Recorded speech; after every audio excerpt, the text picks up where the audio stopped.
کا بازار تھا۔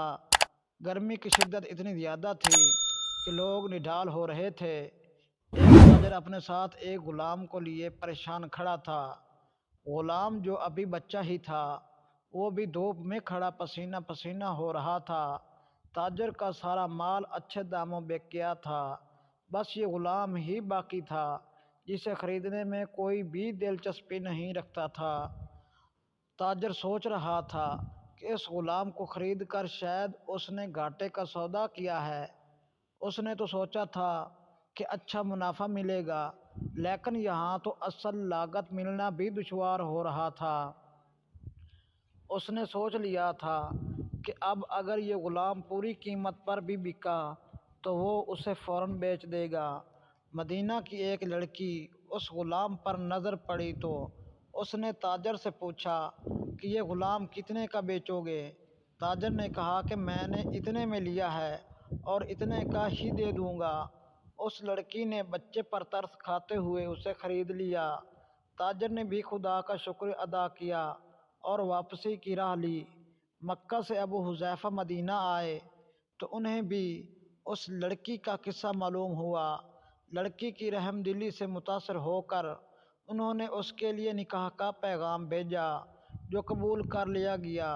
یوں واپسی پر وہ لڑکی جس کا نام ثبیتہ بنت یعار تھا، ان کی بیوی بن کر ان کے ہمراہ تھی، اور وہ غلام بھی مالکن کے ساتھ مکہ پہنچ گیا۔ ابو حذیفہ مکہ آ کر اپنے پرانے دوست عثمان ابن عفان سے ملے تو انہیں کچھ بدلا ہوا پایا اور ان کے رویے میں سرد مہری محسوس کی۔ انہوں نے اپنے دوست سے استفسار کیا کہ عثمان یہ سرد مہری کیوں؟ تو عثمان بن عفان نے جواب دیا کہ میں نے اسلام قبول کر لیا ہے اور تم ابھی تک مسلمان نہیں ہوئے، تو اب ہماری دوستی کیسے چل سکتی ہے؟ ابو حذیفہ نے کہا تو پھر مجھے بھی محمد صلی اللہ علیہ وسلم کے پاس لے چلو اور اس اسلام میں داخل کر دو جسے تم قبول کر چکے ہو۔ چنانچہ حضرت عثمان رضی اللہ عنہ نے انہیں نبی کریم صلی اللہ علیہ وسلم کی خدمت میں پیش کیا اور وہ کلمہ پڑھ کر دار اسلام میں داخل ہو گئے۔ گھر آ کر انہوں نے اپنی بیوی اور غلام کو اپنے مسلمان ہونے کا بتایا تو ان دونوں نے بھی کلمہ پڑھ لیا۔ حضرت ابو حذیفہ رضی اللہ عنہ نے اس غلام سے کہا چونکہ تم بھی مسلمان ہو گئے ہو اس لیے میں اب تمہیں غلام نہیں رکھ سکتا، لہذا میری طرف سے اب تم آزاد ہو۔ غلام نے کہا آقا میرا اب اس دنیا میں آپ دونوں کے سوا کوئی نہیں ہے، آپ نے مجھے آزاد کر دیا تو میں کہاں جاؤں گا؟